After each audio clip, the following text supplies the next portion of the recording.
भारतीय स्वतंत्रता आंदोलन में सुचिता कृपलानी ने निभाया था अहम रोल। पति जेबी कृपलानी के साथ मिलकर बनाई थी किसान मजदूर प्रजा पार्टी। 1963 और 1967 तक वह उत्तर प्रदेश की मुख्यमंत्री रही। जवाहरलाल नेहरू की सरकार में सुचिता कृपलानी राज्य मंत्री भी रही।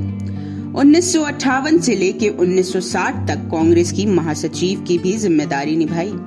जानिए पूर्व महिला सीएम के बारे में वो रोचक जानकारियां जो अन्य प्रदेश की रहने वाली थी लेकिन उत्तर प्रदेश की मुख्यमंत्री बनी।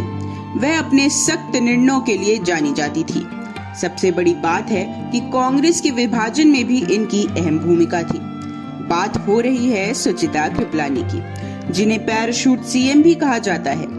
ये न केवल यूपी बल्कि भारत की पहली महिला मुख्यमंत्री थी।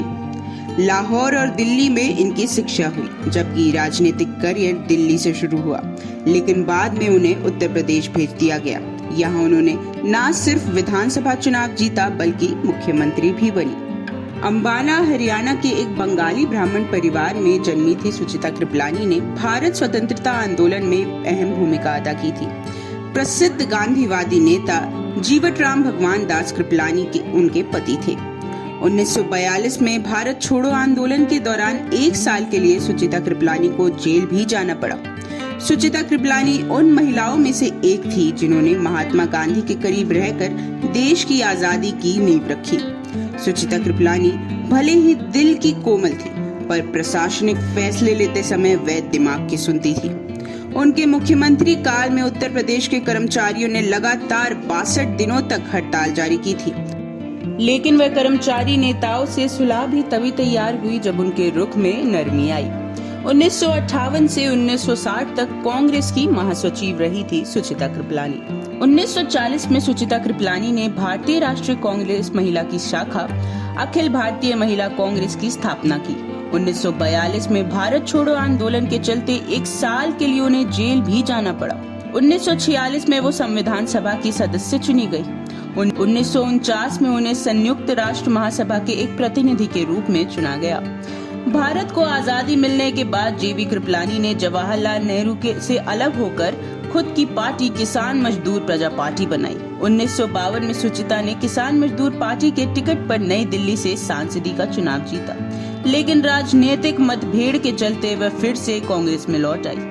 1957 में कांग्रेस के टिकट पर दोबारा दिल्ली से चुनाव जीतकर संसद पहुंची।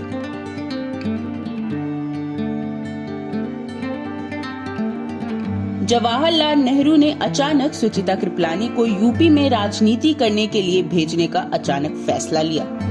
यहाँ वो बस्ती जिले के मेवाड़ विधानसभा में विधायक चुनी गई। 1963 से 1967 तक वह प्रदेश की मुख्यमंत्री रही। बाद में 1967 में गोंडा से जीतकर सुचिता फिर से संसद पहुंची। 1971 में फिर सुचिता ने राजनीति से संन्यास ले लिया। 1962 में यूपी में कांग्रेस की 2 गढ़े हो गए। एक कमलापति त्रिपाठी का था और दूसरा चंद्रभूषण गुप्ता का। कहते हैं कि गुप्ता ने ही सुचिता को मुख्यमंत्री बनने के लिए उकसाया था, क्योंकि गुप्ता खुद चुनाव हार गए थे। वह कमलापति को मुख्यमंत्री नहीं बनना देना चाहते थे।